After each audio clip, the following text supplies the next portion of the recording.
In the bar that there was a stinking old whore. There's a man looking angry who I got to ignore beside the barman and me. There was only one guy, the mysterious Turk, and he's acting shy, and the door went open and she got in the most beautiful woman that I ever seen. As she smiled as she winked, and I took a cold and laid it that night. We ended up pretty low. I said, baby, don't you wanna go down with me? This place is kind of crowded, see. Got to agree, as we got to go on the way to mysterious truth. In a way, and he smiled for us.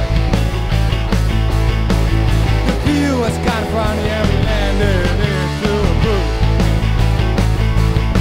It was dark, it was night, and I heard someone scream. There's a creature coming out of the woman's vagina, big little crew. As he ate the girl, I heard the Turk screaming, it's the end of the world, and someone said it, so we meet again. Come on if you dare now. Man, and they went into a fight. It was hard to see, I couldn't see who was winning, but it was sitting at me. Said, baby, don't you wanna go down with me? This place is kind of crowded, we got to agree. As they grabbed the cozy go on the way to mysterious Turk, just waved his way and he smiled, and he opened the door for us. I was back at the bar, and that was there. Alright now.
MySpace.com/very nice and the nice guys.